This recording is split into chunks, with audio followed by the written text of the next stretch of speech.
Hello everyone, welcome back to our channel. तो आज हम देखने वाले हैं class 9 economics chapter number 4 food security in India के वेरी इंपॉर्टेंट क्वेश्चंस। तो इकोनॉमिक्स का ये लास्ट चैप्टर है। इकोनॉमिक्स में सिर्फ 4 ही चैप्टर्स थे जिनके हम ऑलरेडी इंपॉर्टेंट क्वेश्चंस देख चुके हैं। ये लास्ट चैप्टर बचा इकोनॉमिक्स का जिसके आज हम इंपॉर्टेंट क्वेश्चन देखेंगे। इसके बाद हम एसएसटी की जो और बुक्स हैं, हमारी 3 बुक्स हैं, उनके इंपॉर्टेंट क्वेश्चन देखेंगे। तो आज स्टार्ट करते हैं chapter number 4 food security in India के इंपॉर्टेंट क्वेश्चंस को। तो क्वेश्चन नंबर फर्स्ट है what is food security. Food security क्या होती है? तो food security means availability, accessibility and affordability of food to all people at all time। Food security का मतलब होता है कि जो फूड है हमारी कंट्री में वो सभी लोगों के लिए क्या रहे, अवेलेबल रहे, यानी सबको प्रोवाइड किया जा सके। एसेसिबिलिटी मतलब सबको पहुंचाया जा सके। अफोर्डेबिलिटी मतलब कि हर कोई अफोर्ड किया जाए, हर कोई अफोर्ड कर सके उसको। ऐसा ना हो कि फूड इतना ज़्यादा एक्सपेंसिव है कि सिर्फ जो रिच सेक्शन है वो अफोर्ड कर पा रहा है, लेकिन जो पुअर सेक्शन है सोसाइटी का वो अफोर्ड ही नहीं कर पा रहा। तो फूड सिक्योरिटी का क्या मतलब है? हमारी कंट्री में जो फूड है वो हर किसी के लिए अवेलेबल हो, हर किसी तक पहुंचाया जा सके, मतलब एसेसिबिलिटी हो, और हर कोई उसे परचेज कर सके, इतना प्राइस हो, उसे बोलते हैं अफोर्डेबिलिटी। तो food security means availability, accessibility and affordability of food to all people at all the time. So this is the meaning of food security. Question number 2 देखते हैं। Question number 2 है name any 2 factors on which food security depends upon। Food security किन चीज़ों पे, किन factors पर depend करती है वो हमें बताना है। देखो, फूड सिक्योरिटी जो है वो सबसे पहले डिपेंड करती है बफर स्टॉक पे। अगर हमारे कंट्री में बफर स्टॉक अच्छा खासा है तो कंट्री में फूड सिक्योरिटी भी अच्छी रहेगी, हर किसी को इजीली फूड अफोर्ड करा पाएंगे, हर किसी को फूड अवेलेबल करा पाएंगे। अब ये बफर स्टॉक क्या है? बफर स्टॉक बेसिकली होता है जो हमारी गवर्नमेंट होती है ना, वो फ्यूचर नीड्स को पूरा करने के लिए, कंट्री की फ्यूचर नीड्स को पूरा करने के लिए जो हमारी कंट्री का मटेरियल होता है, जो फूड मटेरियल होता है, फूड ग्रेन्स होते हैं, उसको सेव करके रखती है, उसको स्टोर करके रखती है। इसी को बोला जाता है बफर स्टॉक। अब अगर हमारी कंट्री में अच्छे तरीके से बफर स्टॉक्स मेंटेन हो रखे हैं, अच्छे तरीके से बहुत अच्छी क्वांटिटी में बने हुए हैं, तो डेफिनेटली इन फ्यूचर हम लोग फूड सिक्योरिटी को अच्छे से डील कर पाएंगे, हमारी कंट्री में फूड सिक्योरिटी अच्छे से रहेगी। दूसरा पॉइंट है यहाँ पे पब्लिक डिस्ट्रीब्यूशन सिस्टम। अगर हमारी कंट्री में पब्लिक डिस्ट्रीब्यूशन सिस्टम अच्छा होगा तब भी फूड सिक्योरिटी अच्छे से काम कर पाएगी। अब यहाँ पे क्या है? Public distribution system. Public distribution system होता है एक ऐसा सिस्टम जिसमें क्या करती है हमारी गवर्नमेंट कुछ शॉप्स को, जो राशन शॉप्स होती है ना, उनको फूड ग्रेन्स प्रोवाइड करती है, और ये जो फूड ग्रेन्स होते हैं ये फर्दर जो हमारी सोसाइटी के पूरे सेक्शंस होते हैं, या फिर ऐसे सेक्शन हैं जो जिनको इतने बेनिफिट्स नहीं मिले हैं, या जो पूरे सेक्शंस हैं उनको लो रेट पे, बहुत ही कम प्राइस पे फूड ग्रेन्स प्रोवाइड करती है। तो अगर हमारे पास पब्लिक डिस्ट्रीब्यूशन सिस्टम अच्छा होगा तो डेफिनेटली फूड्स सबको अफोर्डेबल प्राइस पे प्रोवाइड किया जा सकेगा। अगला है यहाँ पे vigilance of the government at the time of natural climate. दूसरी चीज ये है कि अगर मान लो कंट्री में कोई नेचुरल क्लाइमेट सिचुएशन हो जाती है, कोई भी डिजास्टर हो जाता है कंट्री में, कोई लाइक फ्लड आ गया या फिर सुनामी वगैरह, ऐसी कोई सिचुएशन हो जाती है, तो उस सिचुएशन से डील करने के लिए हमारी गवर्नमेंट क्या करती है, ऑलरेडी इस फूड को स्टोर करके रखती है ताकि इन फ्यूचर अगर कोई प्रॉब्लम आए तो फूड सिक्योरिटी को अवेलेबल कराया जा सके। अगला है यहाँ पे फूड प्रोडक्शन। सबसे इंपॉर्टेंट है भाई कंट्री में फूड प्रोडक्शन कैसे है। अगर कंट्री में फूड प्रोडक्शन बहुत अच्छा है, क्वांटिटी वाइज भी प्लस क्वालिटी वाइज भी, दोनों चीज बहुत अच्छी है, तो उस केस में फूड सिक्योरिटी बहुत अच्छी होगी हमारे कंट्री में। तो यहाँ पे हमने देखा फूड सिक्योरिटी किन किन फैक्टर्स पर डिपेंड करती है, किन किन चीजों पर डिपेंड करती है, उनके बारे में। क्वेश्चन नंबर 3 देखते हैं। क्वेश्चन नंबर 3 है नेम एनी 2 योजनास introduce with 1 objective of each for food security. हमसे यहाँ पे पूछ रहे हैं कि कौन सी योजना हमारी गवर्नमेंट लेके आई थी फूड सिक्योरिटी के लिए। देखो, जनरली कोई भी सोशल टॉपिक होता है, कोई भी ऐसा टॉपिक होता है ना जिसमें गवर्नमेंट हमारी सोसाइटी के लोगों के लिए कुछ ना कुछ करती है, तो उसको आगे बढ़ाने के लिए, उसको और ज़्यादा आगे करने के लिए हमारी गवर्नमेंट क्या करती है, कुछ ना कुछ योजना, कुछ ना कुछ स्कीम्स लेके आती है। तो उन्हीं कुछ स्कीम्स के बारे में यहाँ पे पूछा जा रहा है। सबसे पहली स्कीम का नाम है national food for work programme. सबसे पहली स्कीम का नाम क्या है? National food for work programme. इसके अंदर क्या था? Under this food grains are available और provided to the states free of cost. इस योजना के अंदर क्या किया गया था? जो फूड ग्रेन्स थे वो प्रोवाइड किए गए थे सारे स्टेट्स को at free of cost. Free में जितने भी स्टेट्स हैं इंडिया के सभी को फूड ग्रेन्स फ्री में प्रोवाइड करे गए थे, ताकि यही फूड ग्रेन्स फर्दर वहाँ की जो पॉपुलेशन है, वहाँ की जो पुअर पॉपुलेशन है, उसको इजीली प्रोवाइड किया जा सके और कंट्री में फूड सिक्योरिटी को ध्यान में रखा जा सके, फूड सिक्योरिटी अच्छे से रहे। अगला पॉइंट आता है यहाँ पे, अगली योजना आती है यहाँ पे अंत्योदय अन्न योजना। Under this 25 kg of food grains were made available to each eligible family at a subsidized price। अब इसमें क्या था, इस योजना के अंतर्गत हमारी गवर्नमेंट का मेन एम था कि हम 25 kg of food grains provide करेंगे। मेन क्या था, 25 kg प्रोवाइड करेंगे हर एक फैमिली को, जितने भी एलिजिबल फैमिली से यहाँ पे कहने का मतलब है ऐसी फैमिलीज जिनको जरूरत है एक्चुअल में। अब ये फैसिलिटी उनके लिए नहीं थी जो लाखों में कमा रहे, ये फैसिलिटी उनके लिए थी जो जिनको बहुत कमी थी, जिनके पास बेसिक नेसेसिटीज यानी कि फूड अफोर्ड करने के पैसे नहीं थे। उन लोगों को ऐसा गवर्नमेंट ने बोला गया था कि हम 25 किलोग्राम उनको फूड ग्रेन्स प्रोवाइड करेंगे। किस प्राइस पे, at a subsidize price. Subsidize price का मतलब है कम से कम प्राइस पे प्रोवाइड करेंगे, जो मार्केट प्राइस होता है उससे बहुत कम प्राइस पे उनको ये सारी चीजें यानी फूड ग्रेन्स हो गए सब प्रोवाइड करेंगे। तो ये थे हमारे दो योजना जो हमारी गवर्नमेंट ने इंट्रोड्यूस करी थी फूड सिक्योरिटी को एनहांस करने के लिए या उस ऑब्जेक्टिव को फुलफिल करने के लिए। क्वेश्चन नंबर 4 है what is public distribution system, PDS। कई बार शॉर्ट में भी पूछ लेते हैं तो आपको ना इसकी फुल फॉर्म पता होनी चाहिए। व्हाट इज PDS पूछ लिया तो PDS means public distribution system. So what is it, तो अंडर पब्लिक डिस्ट्रीब्यूशन सिस्टम और the PDS the government has open more than 4.6 lakh ration shops.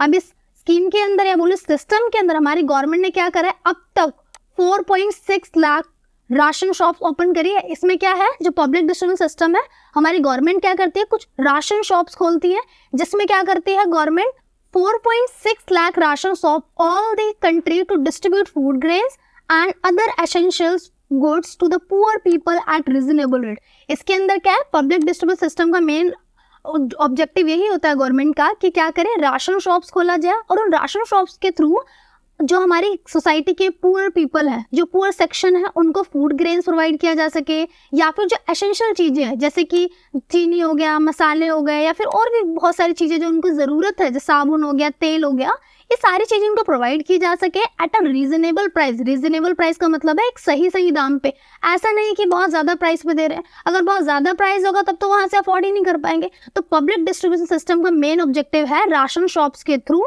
लोगों को food grains essential material provide कराना at reasonable price. तो ये था public distribution system PDS। Question number 5 है what are cooperative societies, also mention some cooperative societies.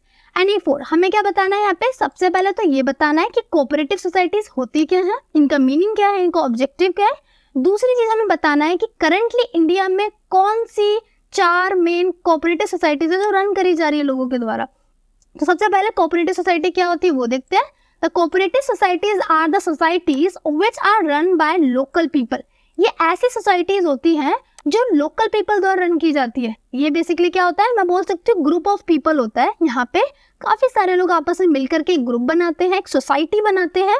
तो ये generally local people करते हैं, लोकल ही पीपल आपस में मिलकर के ग्रुप बनाते हैं, सोसाइटी बनाते हैं और फिर इसे चलाते हैं। Who are democratically elected by people. और यहाँ पे क्या होता है, यहाँ पे इलेक्शन भी होता है कि कौन इस सोसाइटी को चलाएगा, इसके लिए भी यहाँ पे इलेक्शन होता है। आपस में ही वो लोग इलेक्शन करते हैं कि कौन चलाएगा और कौन क्या करेगा काम।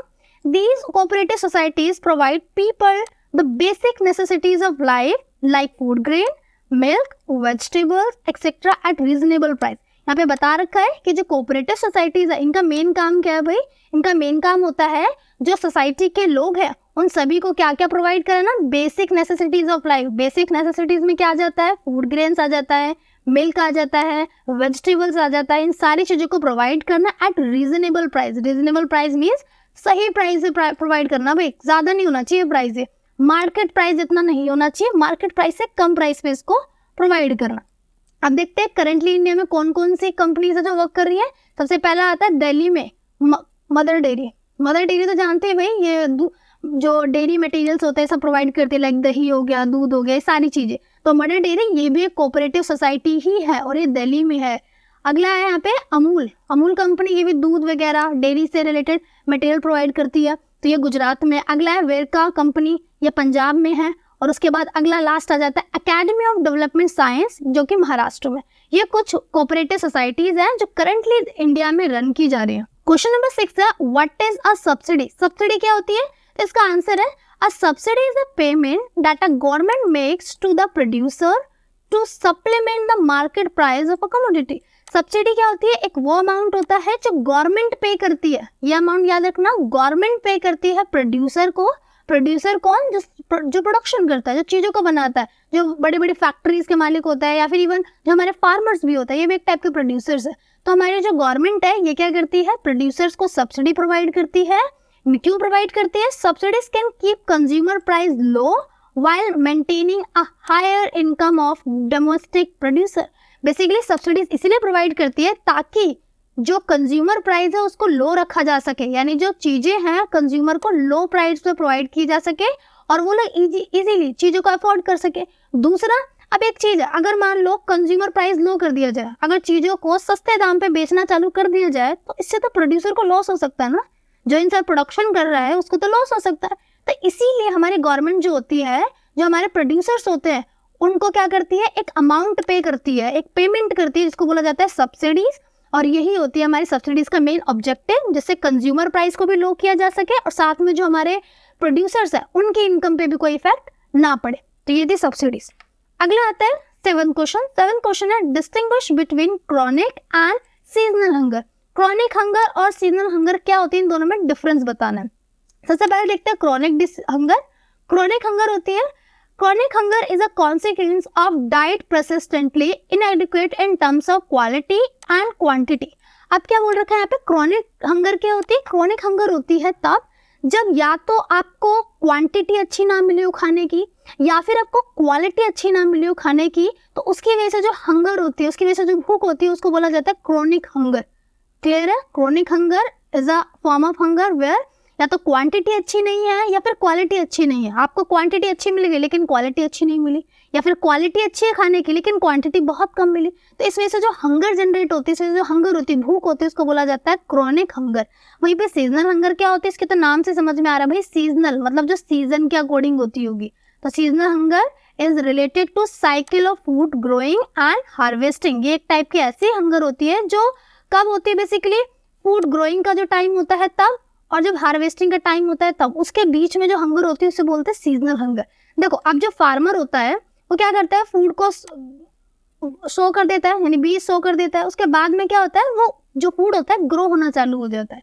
अब जब वो ग्रो होना चालू हो जाता है उस टाइम पर उसको काफी टाइम लगता है, 3 महीने 4 महीने, या किसी किसी फसल को तो 6 महीने भी लग जाता है। तो ये जो ग्रोइंग टाइम होता है और ये जो हार्वेस्टिंग टाइम होता है, इसके बीच में काफी ज्यादा गैप होता है। तब तक वो फार्मर खाने के लिए क्या खाएगा? तब तक उसके पास तो खाने के लिए कुछ भी नहीं होगा। तो इस टाइम पर जो हंगर होती है इसको बोला जाता है सीजनल हंगर। और ये क्यों हुई? ये हुई सीजन की वजह से, क्योंकि अभी हार्वेस्टिंग का सीजन नहीं था, इसीलिए यहाँ पे हंगर जनरेट हुई। तो ये थी सीजनल हंगर और ये थी हमारे क्रॉनिक हंगर। अगला पॉइंट देखते हैं क्रॉनिक हंगर का। क्रॉनिक हंगर का अगला पॉइंट है poor people suffer from chronic hunger because of their very low income in turn inability to buy food even for survival। अब यहाँ पे क्या है? क्रॉनिक हंगर बेसिकली तब होती है जब जो पुअर पीपल है वो उनकी इनकम बहुत कम होती है। भाई कॉमन सी बात है, देखो हंगर जनरल तभी जनरेट होती है जब इनकम कम हो, और क्रॉनिक हंगर तभी होती है जब इनकम कम हो। जब इनकम कम होती है जिसकी वजह से उनके पास इतने पैसे नहीं होते कि वो अपनी लाइफ के सर्वाइवल के लिए कुछ इंपॉर्टेंट चीजें खरीद सके, लाइक फूड खरीद सके, अच्छा खाना खरीद सके, अच्छी क्वांटिटी में खाना खरीद सके, ये चीज नहीं हो पाती और इसीलिए क्रॉनिक हंगर जनरेट होती है। वहीं पे सीजनल हंगर की बात करूं तो this is prevalent in rural areas because of seasonal nature of agriculture activity. ये कहाँ पे देखने को मिलती है? सीजनल हंगर अक्सर हमको रूरल एरियाज में देखने को मिलती है। क्यों? क्योंकि रूरल एरियाज में अक्सर क्या होता है? एग्रीकल्चर एक्टिविटी करते हैं, और जो एग्रीकल्चर एक्टिविटी होती है वो तो सीजनल है भाई। एक सीजन होगा जहाँ पे आप बीज बोओगे, एक सीजन होगा जहाँ पे आप उसको कटाई करोगे। तो इनके बीच का जो टाइम है तब तक तो आपके पास कुछ भी नहीं है, ना कमाने के लिए ना खाने के लिए। तो इस टाइम को बोला जाता है सीजनल हंगर पीरियड। तो इसी तरीके से ये था हमारा रूरल एरियाज में ज्यादा प्रिवेल करते हैं। वहीं पे in urban areas because of casual labour there is less work for casual construction labour during the rainy season. वहीं पे अभी सीजनल हंगर अर्बन एरियाज में कब देखने को मिलती है? तो अर्बन एरियाज में जो हमारे कैजुअल लेबर्स होते हैं ना, जो मजदूरी का काम करते हैं, उनमें देखने को मिलती है। वो भी कब देखने को मिलती है? जब रेनी सीजन होता है। अब ये जो लेबर्स होते हैं ये काम का काम करते हैं, ये कंस्ट्रक्शन का काम करते हैं ज्यादातर, और कंस्ट्रक्शन का काम अक्सर रेनी सीजन में रुक जाता है। तो इस वजह से जो अर्बन एरियाज होते हैं वहां पर भी सीजनल हंगर होती है। लेकिन किनके केस में होती है? ज्यादातर जो लेबर्स होते हैं ना उनके केस में होती है। कब होती है? रेनी सीजन में होती है, क्योंकि रेनी सीजन में उनका काम नहीं होता। तो ये था difference between chronic hunger and seasonal hunger. Question number 8 है what are the functions of FCI, mention any 2 function. हमसे पूछ रहे हैं FCI का मेन फंक्शन क्या है, सिर्फ 2 फंक्शन बताना है। सबसे पहले तो FCI होता है क्या है वो देख लेते हैं। FCI होता है food corporation of India. Food corporation of India नाम से समझ में आ रहा है भाई ये इंडिया के फूड के डिपार्टमेंट से रिलेटेड है। तो यहाँ पे क्या है, सबसे पहले इसका मेन ऑब्जेक्टिव है, first objective is to make the food grain available to the poor at reasonable price. यहाँ पे ये बता रखा है इनका मेन ऑब्जेक्टिव होता है फूड ग्रेन्स प्रोवाइड करना, किनको, पुअर सेक्शंस को या जो पुअर पॉपुलेशन है उनको फूड ग्रेन्स प्रोवाइड करना। किस प्राइस पे, एट रीजनेबल प्राइस। रीजनेबल मतलब कि मार्केट प्राइस से कम प्राइस पे, यानी ऐसे प्राइस पे प्रोवाइड करना जिससे वो खरीद सके। अगला ऑब्जेक्टिव क्या होता है, to maintain a price stability of food grains. दूसरी चीज है इनको प्राइस स्टेबिलिटी बनाए रखने में इनका मेन ऑब्जेक्टिव होता है कि प्राइस स्टेबल रहे हमारे मार्केट का। देखो प्राइस स्टेबल होना क्यों जरूरी है, अगर प्राइस स्टेबल नहीं होगा, स्टेबल मीन्स फिक्स नहीं रहेगा, एक जैसा नहीं रहेगा, तो बार बार क्या होगा, प्राइस बदलते रहेंगे। और अगर प्राइस बदलेंगे तो जो हमारी पॉपुलेशन है, हमारे जो सोसाइटी के लोग हैं उनको दिक्कत आएगी ना। कभी प्राइस बहुत ज्यादा हाई हो जाते हैं, कभी थोड़ी देर के लिए कम हो जाते हैं, कभी फिर दोबारा हाई हो जाते हैं। इससे जो हमारी पॉपुलेशन है उसको आएगी दिक्कत अपने फूड ग्रेन्स या अपने एसेंशियल मटेरियल्स को खरीदने में। इसी वजह से जो हमारा FCI है उसका मेन ऑब्जेक्टिव एक ये भी है क्या, कि फूड को जो प्राइस है उसको stable banana, stability of price. अगला क्वेश्चन आता है question number 9, what is minimum support price and what is issue price. ये मिनिमम सपोर्ट प्राइस क्या होता है और दूसरा इशू प्राइस क्या होता है। तो इसका आंसर है the farmer are paid a pre announce price to their crops. अब क्या होता है कि जो फार्मर्स होते हैं ना, जब उनकी क्रॉप्स हार्वेस्ट होती है उससे पहले ही हमारी जो गवर्नमेंट होती है ना वो एक प्राइस अनाउंस कर देती है उनकी क्रॉप्स के लिए। हमारी गवर्नमेंट क्रॉप्स के हार्वेस्ट होने से पहले ही हमारी जो क्रॉप्स होती है उनके लिए एक अनाउंस कर देती है प्राइस को। This price is called minimum support price, और इसी प्राइस को बोला जाता है मिनिमम सपोर्ट प्राइस।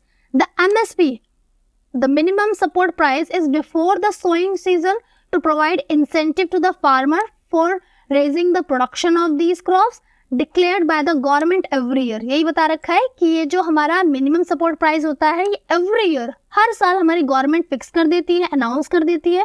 कब, उनके हार्वेस्टिंग से पहले अनाउंस कर देती है। क्यों, क्योंकि हार्वेस्टिंग के बाद क्या होगा, वो जो फार्मर्स होंगे अपने जो फूड ग्रेन्स होंगे, अपना जो मटेरियल होगा सारा का सारा मार्केट में बेचने जाएंगे, और जब वो ये सारा सामान मार्केट में बेचने जाएंगे तो उस टाइम उनको एक प्राइस तो होगा ना जिसमें बेचेंगे। तो इसीलिए हमारी गवर्नमेंट पहले इस प्राइस को फिक्स कर देती है। अब मेन ऑब्जेक्टिव क्या है इस प्राइस को फिक्स करने का, देखो होता है क्या है, अक्सर जो हमारे फार्मर्स होते हैं ये जो अपना एग्रीकल्चर मटेरियल को जब मार्केट में बेचने जाते हैं ना, तो अक्सर क्या होता है जो वहाँ के होलसेलर्स होते हैं, जो मार्केट वाले होते हैं, वो कई बार उनको बहुत लो प्राइस देते हैं, बहुत कम प्राइस देते हैं, जिसकी वजह से जो हमारे फार्मर्स होते हैं उनको लॉस हो जाता है। और हमारे फार्मर्स को ऐसा लॉस ना बियर करना पड़े, ऐसा लॉस उनको ना हो, इसीलिए हमारी गवर्नमेंट क्या कर देती है, पहले से ही एक मिनिमम सपोर्ट प्राइस, कम से कम पैसे फिक्स कर देती है। कि गवर्नमेंट ने बोल दिया, मान लो कि 1 किलो गेहूं के 30 रुपए, मान लो गवर्नमेंट ने बोल दिया कि कम से कम 30 रुपए है, तो ये 30 रुपए ही है, मतलब कि कम से कम 30 रुपए, ज्यादा से ज्यादा आप कितने में भी बेच दो, पर 30 से कम कोई भी अपना सामान इसमें नहीं बेचेगा और ना ही कोई खरीदेगा 30 से कम है। तो इस तरीके से क्या हो गया, जो हमारे फार्मर्स होते हैं उनको प्रोटेक्ट करने के लिए, या बोलो उनकी इनकम को प्रोटेक्ट करने के लिए, हमारी गवर्नमेंट मिनिमम सपोर्ट प्राइस को हमेशा अनाउंस करती है। वहीं पर दूसरा देखते हैं इशू प्राइस क्या होता है। इशू प्राइस होता है it is a price at which food grains are distributed in the deficit areas. ये क्या प्राइस होता है, ये वो प्राइस होता है जिसपे फूड ग्रेन्स को डिस्ट्रीब्यूट किया जाता है। इशू प्राइस मतलब वो प्राइस जिसपे चीजों को इशू करा जाए, इशू करना मतलब कि बेचा जाए, तो वो प्राइस होता है जिसपे फूड ग्रेन्स को बेचा जाता है, बोलो डिस्ट्रीब्यूट किया जाता है। कहाँ पे, डिफिसिट एरियाज में, ऐसे एरियाज जो बहुत ही पिछड़े हैं, जहाँ पे चीजें इतनी ज्यादा डेवलप नहीं है, जहाँ पे ज्यादातर लोग पुअर सोसाइटी से बिलोंग करते हैं, उन लोगों को फूड ग्रेन्स प्रोवाइड करने के लिए होता है। किस पर, at price lower than market price. Basically issue price क्या होता है, वो प्राइस होता है जो मार्केट प्राइस से कम होता है, और इशू प्राइस वो प्राइस होता है जिससे फूड ग्रेन्स प्रोवाइड किए जाते हैं हमारे डेफिसिट एरियाज की सोसाइटी को। तो ये था minimum support price and issue price. अगला आता है last question, why is buffer stock created by the government. ये बफर स्टॉक हमारी गवर्नमेंट क्यों क्रिएट करती है। बफर स्टॉक, जिसके बारे में मैंने आपको पहले ही बताया, बफर स्टॉक बेसिकली होता है हमारी गवर्नमेंट बनाती है फ्यूचर नीड्स को पूरा करने के लिए, या कंट्री में फूड सिक्योरिटी को इंश्योर करने के लिए, कंट्री में फूड सिक्योरिटी रहे, सबके पास फूड रहे, इस चीज़ को इंश्योर करने के लिए हमारी जो गवर्नमेंट है बफर स्टॉक बनाती है। अब इसके और क्या क्या इंपॉर्टेंट पॉइंट्स है वो देख लेते हैं, क्यों बनाती है हमारी गवर्नमेंट। तो सबसे पहले तो वही पॉइंट है भाई, food security. The main objective of buffer stock is to distribute the food grain in the deficit areas among the poor state of society at a price lower than market price. वही बता रखा है यहाँ पे कि buffer stock इसलिए create किया जाता है ताकि कंट्री में फूड सिक्योरिटी को इंश्योर किया जा सके। फूड सिक्योरिटी इंश्योर करने से मतलब है जो फूड है, फूड ग्रेन्स है, उसको हमारी कंट्री के जो पुअर सेक्शंस है, पुअर सोसाइटीज है, उनमें डिस्ट्रीब्यूट किया जा सके at price lower than market price, market price से कम पे उसको बेचा जा सके। अगला आता है डिजास्टर, मतलब कि अगर कंट्री में मान लो कोई डिजास्टर आ जाए, मतलब कोई क्लाइमेटिकल प्रॉब्लम आ जाए, कोई भूकंप आ गया या फिर अर्थक्वेक आ गया, सुनामी आ गई, इस तरीके की जो नेचुरल सिचुएशंस होती है उनसे डील करने के लिए, देखो फ्यूचर अनसर्टेन होता है, हमें नहीं पता इन फ्यूचर क्या हो जाएगा, तो इसीलिए हमारी जो गवर्नमेंट होती है फ्यूचर में कुछ भी अगर कंट्री में कुछ बुरी सिचुएशन होती है तो उसको डील करने के लिए प्रेजेंट में ही बफर स्टॉक बना देते हैं। हम पहले से चीज़ों को स्टोर करके रखते हैं ताकि बाद में कोई प्रॉब्लम होए तो हम इजीली इस चीज़ों से डील कर सके। तो वही बता रखे हैं यहाँ पे, the second objective of buffer stock is to resolve the problem of shortage of food during adverse weather conditions और during the period of calamity। वही बता रखा है यहाँ पे कि अगर मान लो जब भी कोई डिजास्टर होता है कंट्री में, कोई भी ऐसी वेदर कंडीशन अच्छी नहीं होती, तो उस टाइम पे फूड सिक्योरिटी ना, फूड की शॉर्टेज ना हो, तो उस चीज़ को हटाने के लिए, उस चीज़ को रिमूव करने के लिए हमारी कंट्री में फूड बफर स्टॉक को क्रिएट किया जाता है। अगला आता है यहाँ पे last point, to save the farmer from the ups and down of the market. Market में जो अप्स एंड डाउन होते रहते हैं, प्राइस कभी बढ़ गया कभी घट गया, इस वाली सिचुएशन से फार्मर्स को प्रिवेंट करने के लिए, फार्मर्स को सेव करने के लिए भी बफर स्टॉक क्रिएट किए जाते हैं। इसकी एक्सप्लेनेशन देखते हैं। The third important objective of buffer stock is to save the farmer from ups and down of the market. अभी अप्स एंड डाउन से क्या मतलब है? अप्स एंड डाउन से ये मतलब है कि देखो क्या होता है, अगर मान लो कंट्री में बफर स्टॉक नहीं बनाए हम लोग, अगर फूड को सिक्योर करके ना रखे, तो उससे क्या होगा, कभी कंट्री में मान लो डिमांड ज़्यादा है तो उस केस में कभी ज़्यादा प्राइस से बेचा जाएगा फार्मर्स के प्रोडक्ट को। अगर मान लो फूड सिक्योरिटी नहीं रखी, फूड कम है इस टाइम पे हमारे मार्केट में, तो उस टाइम पे बहुत लोअर प्राइस देंगे। तो इससे जो मेरे फार्मर्स है ना, उनकी इनकम अप्स एंड डाउन ना हो, फार्मर्स की इनकम पे कोई इफेक्ट ना पड़े, इसीलिए भी हम लोग बफर स्टॉक क्रिएट करते हैं। तो ये थे हमारे इंपॉर्टेंट क्वेश्चंस ऑफ चैप्टर 4, और यहीं पे इकोनॉमिक्स के जितने भी चैप्टर्स हैं सभी के इंपॉर्टेंट क्वेश्चंस होते हैं खत्म। आई होप आपको सारे क्वेश्चंस की एक्सप्लेनेशन अच्छे से समझ में आई होगी। ऐसी और वीडियोस के लिए हमारे चैनल को सब्सक्राइब करना ना भूले। तब तक के लिए बाय बाय।